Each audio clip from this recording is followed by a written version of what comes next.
किसान भाइयों नमस्कार, बहुत स्वागत है आपका आज के हमारे खास कार्यक्रम कृषि दर्शन में। किसान भाइयों, आज हम बात करेंगे धान एवं सोयाबीन में खरीफ के मौसम में जो समसामयिक कार्य होते हैं, सामयिक सलाह क्या है, उसी से जुड़ी महत्वपूर्ण जानकारियां आपको बताएंगे। इसी पर हम चर्चा करेंगे। हमारे साथ स्टूडियो में मौजूद हैं डॉक्टर एस.के. तिवारी, वरिष्ठ कृषि वैज्ञानिक हैं। इसके साथ ही हमारे साथ स्टूडियो में मौजूद हैं सफल किसान जे नारायण राय जी। आप दोनों का बहुत स्वागत। सबसे पहला सवाल आप ही से डॉक्टर साहब, जिस तरह से खरीफ के समय में धान एवं सोयाबीन की खेती किसान भाई कर रहे हैं, ऐसे में आप उन्हें क्या सलाह देने चाहेंगे और जो सामयिक कार्य हैं उनके बारे में आप बताएं। किसान भाइयों नमस्कार। वर्तमान समय में जो हमारे खरीफ में फसलें लगी हुई हैं उसमें सोयाबीन एक प्रमुख फसल है और इस समय जो सोयाबीन में समस्याएं आ रही हैं उसमें सबसे प्रमुख है कीट और रोग की। कीट में सबसे ज़्यादा जो प्रमुख कीट है वो तना मक्खी, जिसको कि स्टेम फ्लाई कहते हैं, ये वर्तमान समय में अभी हमारे खेतों में ज़्यादातर दिखाई पड़ रही है। और इसको देखने के लिए आवश्यक है कि किसान भाई खेत में अपने जाएं और पौधे को उखाड़ करके उसको तना जो होता है उसको बीच से चीर करके देखें तो उसमें अंदर काले रंग का पदार्थ जमा दिखाई पड़ेगा।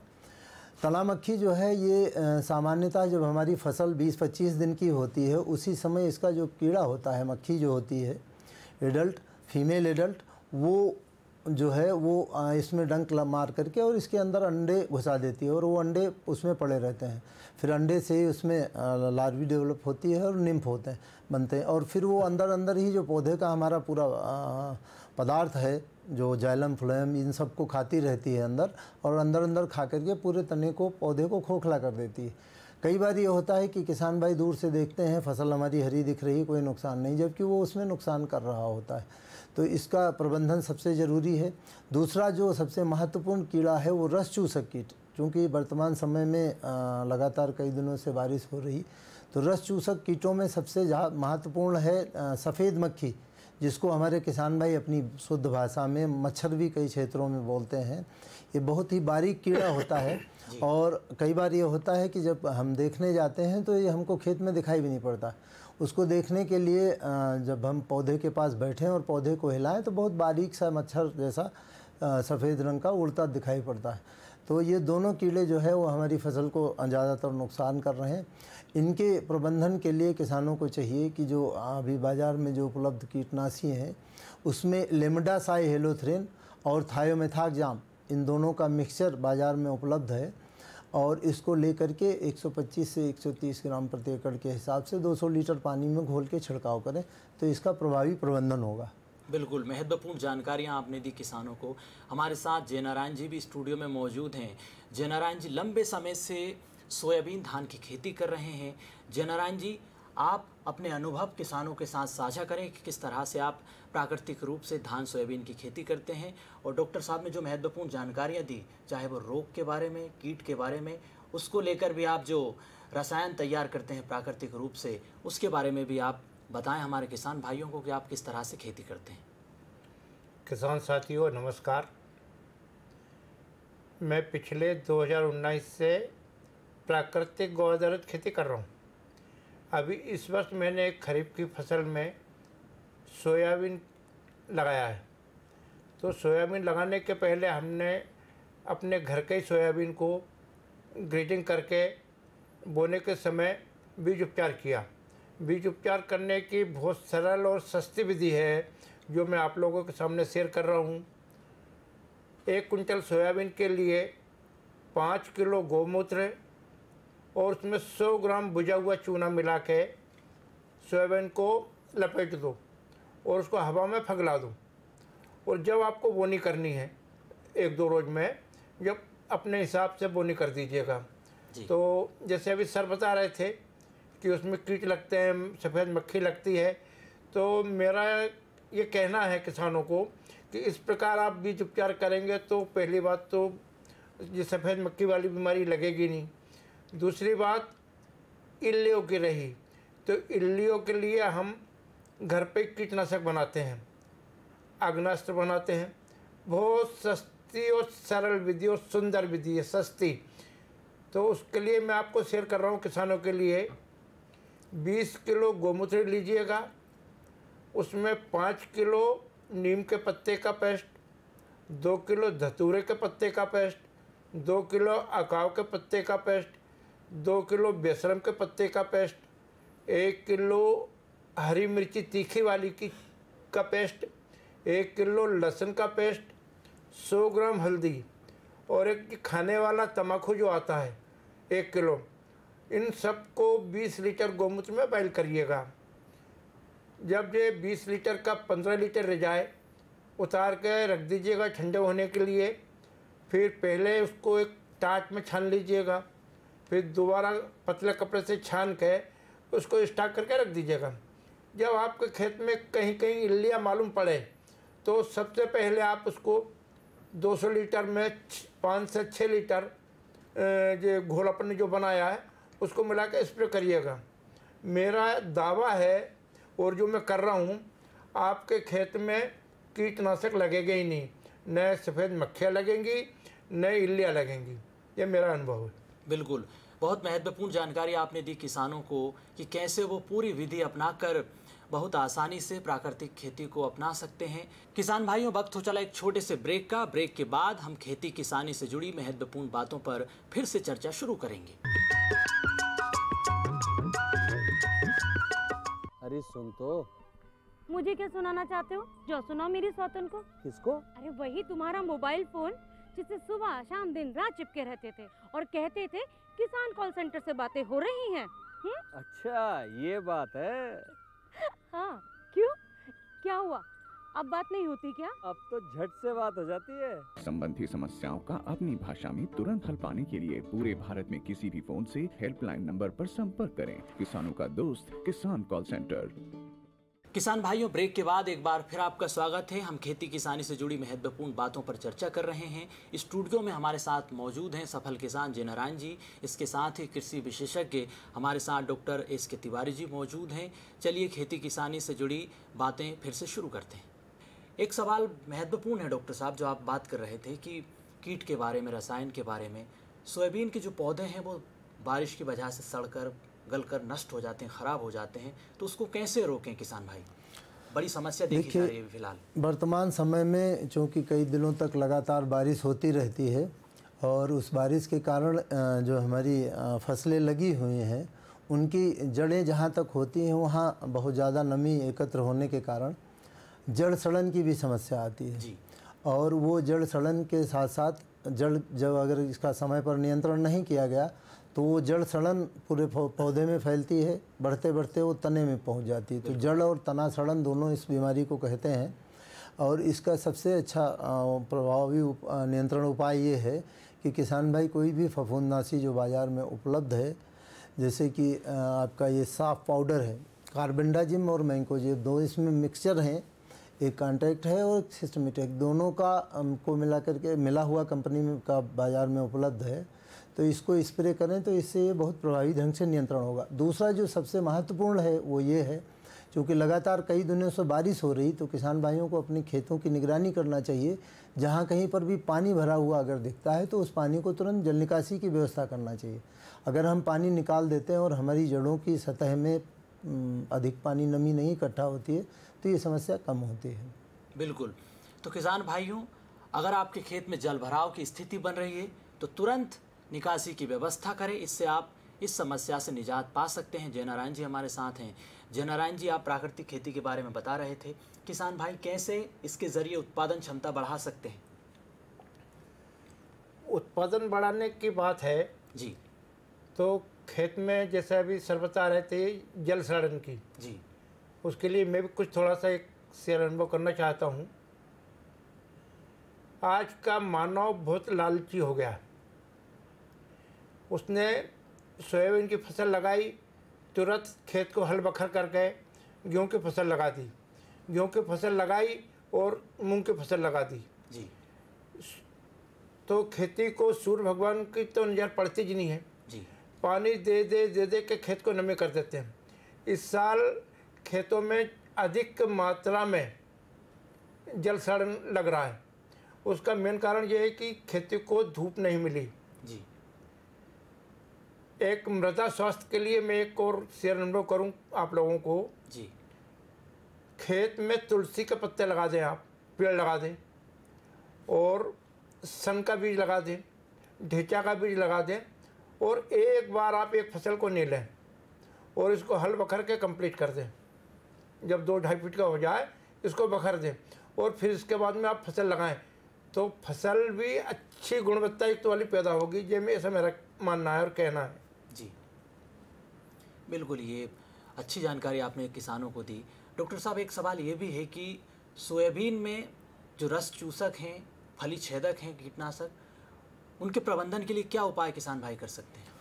रस चूसक कीटों में जो सबसे प्रमुख है वो है सफ़ेद मक्खी, जिसकी अभी हमने बात की थी। एक बहुत बारीक सा कीड़ा होता है। इसके अलावा और भी बहुत सारे रस चूसक कीट हैं जो फसल को नुकसान पहुंचाते हैं। जो रस चूसक कीट हैं ये हमारे जो वायरस विषाणु जनित बीमारियां होती हैं इनके वाहक भी होते हैं। ये जो सफ़ेद मक्खी है ये अगर किसी एक संक्रमित पौधे पर बैठती है, उसका रस चूसती है, तो फिर वो जितने स्वस्थ पौधों पर जाकर के बैठती है उसमें सब में वायरस का संक्रमण फैलाती है। जो वायरस का संक्रमण होता है ये इसके प्रबंधन के लिए सबसे बेहतर उपाय यही है कि हम जो इसके वाहक हैं, जो इसको फैलाने वाले हैं, उनका हम नियंत्रण करें। इसके लिए इमिडाक्लोप्रिड या एसिटामाप्रिड, इसकी आधा मिलीलीटर दवा 1 लीटर पानी के हिसाब से घोल करके अगर किसान भाई छिड़काव करें तो ये रस चूसक कीटों का नियंत्रण होता है। किसान भाई ध्यान रखें कि जिस समय ये हम छिड़काव कर रहे हैं उस समय अपने खेत के अलावा हम अपनी जो मेड़े हैं चारों तरफ उन पे भी छिड़काव करें। अन्यथा कई बार ये होता है कि किसान खेत में स्प्रे कर देता है और मेड़ों पे घास लगी रहती, तो जो सफ़ेद मक्खी है वो उड़ करके मेड़ों पे बैठ जाती घास पे, और 2 दिन बाद 4 दिन बाद जब इस दवा का असर ख़त्म हो जाता है तो फिर वापस से खेत में जा कर के वो नुकसान करना शुरू करती है। तो इसके लिए खेत की चारों तरफ मेड़ों का पर भी स्प्रे करें। और साथ साथ चूँकि ये जो सफ़ेद मक्खी है इसका लाइफ साइकिल बहुत शॉर्ट पीरियड की होती है, ये लगभग 21 दिन में इसकी दूसरी साइकिल आ जाती है। तो इसके लिए इसको जो है 2 हफ्ते बाद एक बार फिर से रिपीट कर दें और फिर इसको रिपीट करने के बाद निगरानी करते रहें तो रस चूसक कीटों का प्रभावी नियंत्रण होता है। बिल्कुल। किसान भाइयों, वक्त हो चला एक छोटे से ब्रेक का। ब्रेक के बाद हम खेती किसानी से जुड़ी महत्वपूर्ण बातों पर फिर से चर्चा शुरू करेंगे।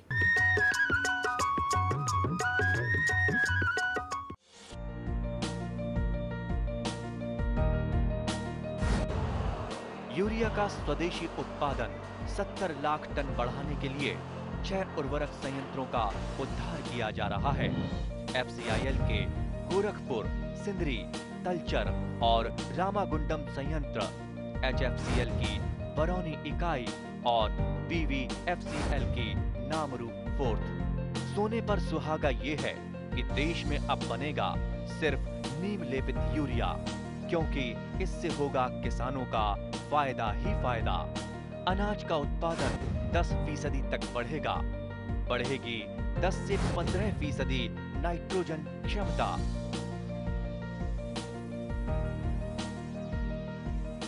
किसान भाइयों, ब्रेक के बाद एक बार फिर आपका स्वागत है। हम खेती किसानी से जुड़ी महत्वपूर्ण बातों पर चर्चा कर रहे हैं। स्टूडियो में हमारे साथ मौजूद हैं सफल किसान जय नारायण जी। इसके साथ ही कृषि विशेषज्ञ हमारे साथ डॉक्टर SK तिवारी जी मौजूद हैं। चलिए खेती किसानी से जुड़ी बातें फिर से शुरू करते हैं।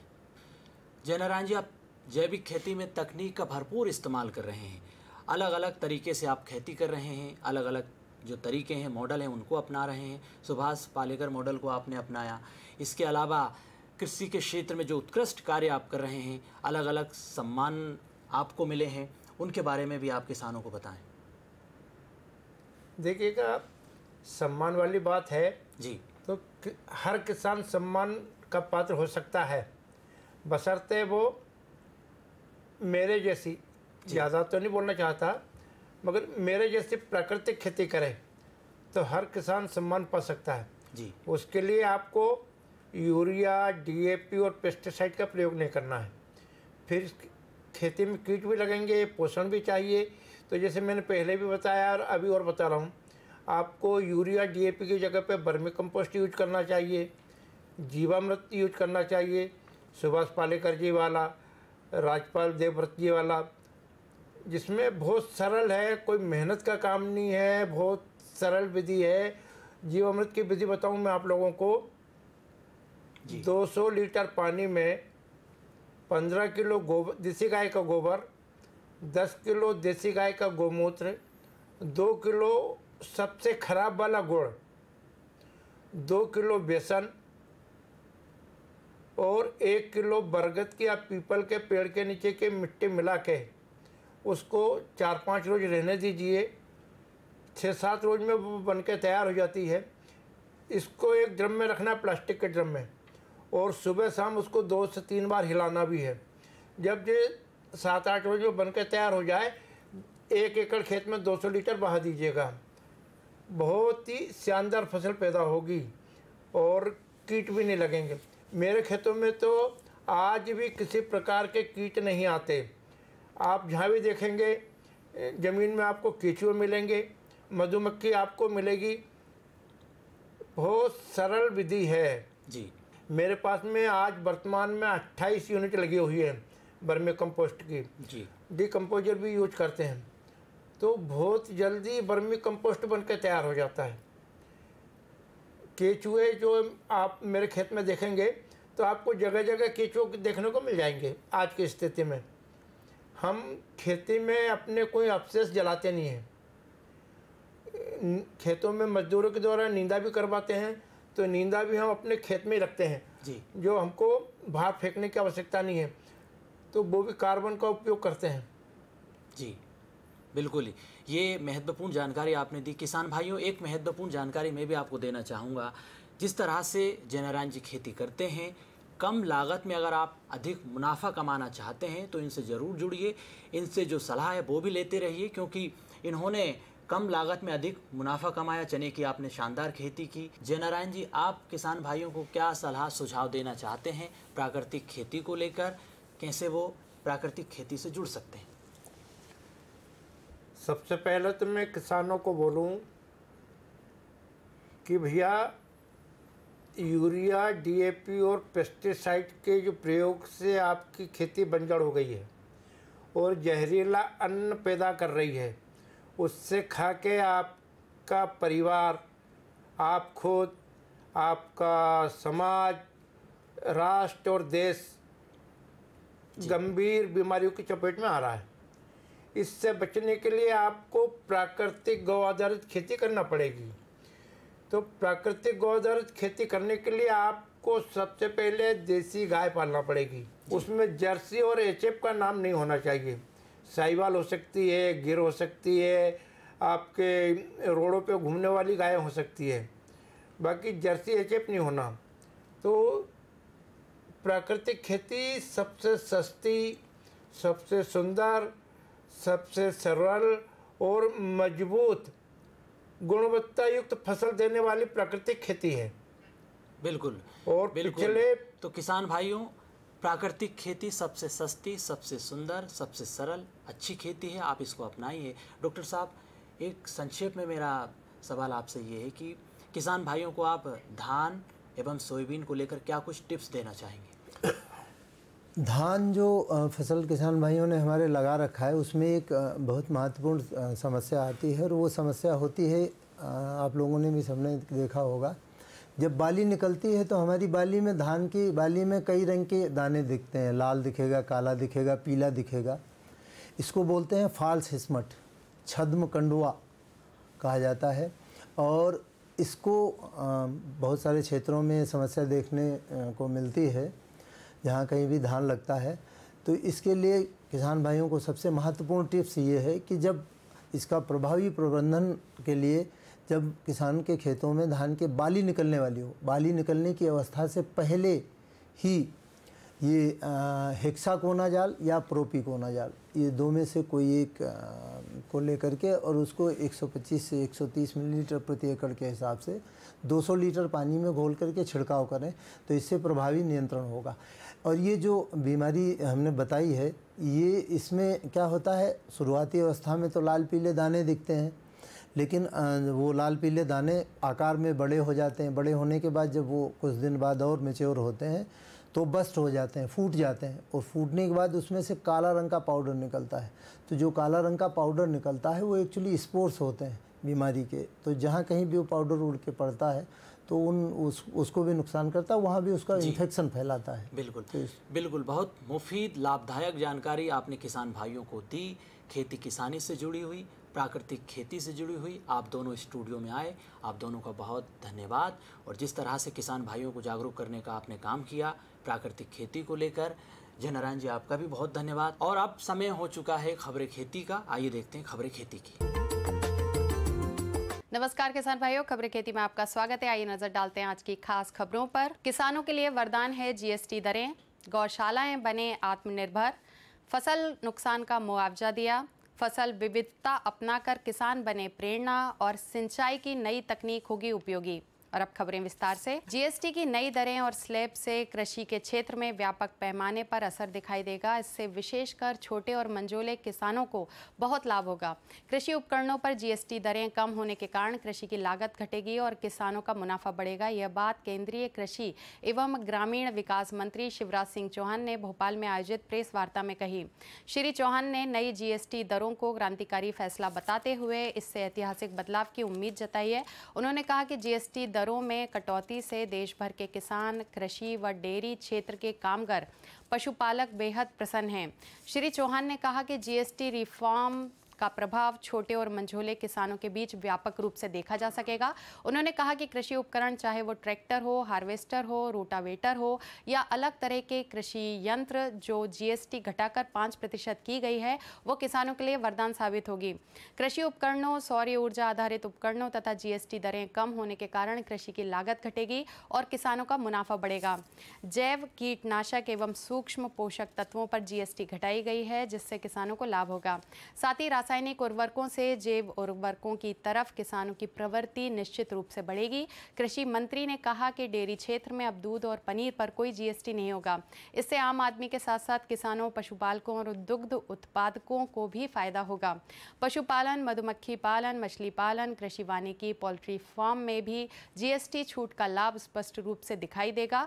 तेंदू पत्ते पर जीएसटी कम होने से जनजातीय समुदाय की आजीविका को मजबूती मिलेगी और वाणिज्यिक माल वाहन जीएसटी घटने से कृषि वस्तुओं की ढुलाई सस्ती होगी, जिसका सीधा लाभ किसानों को होगा।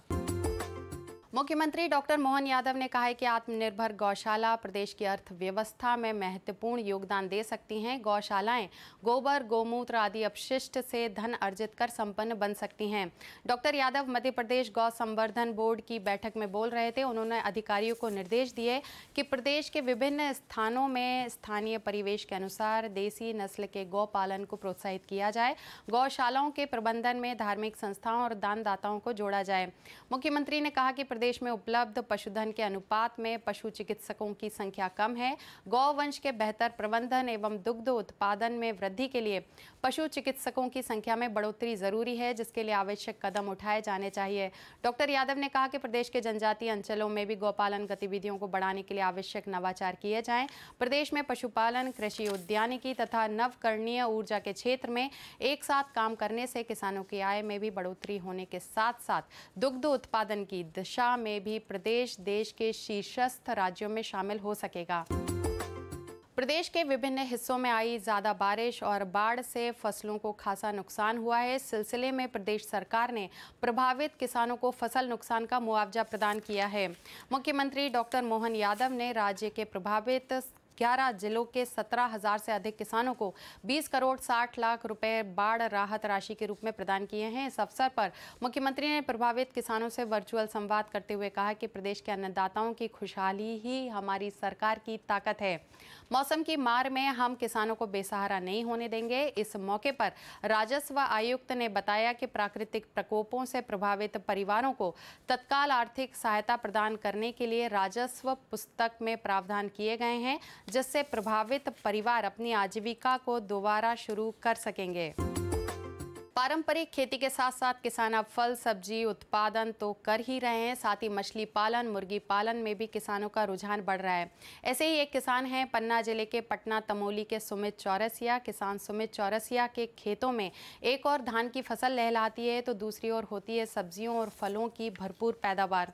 धीरे धीरे किसान सुमित का रुझान अब मछली पालन की ओर बढ़ा तो उन्होंने बायोफ्लॉक तकनीक अपनाकर मछली पालन शुरू किया। इससे भी रिकॉर्ड उत्पादन किया। मछली पालन की बायोफ्लॉक तकनीक में कम खर्च में आसानी से मछली पालन किया जा सकता है, क्योंकि इसमें तालाब नहीं बल्कि टैंक में भी मछली पाली जा सकती है।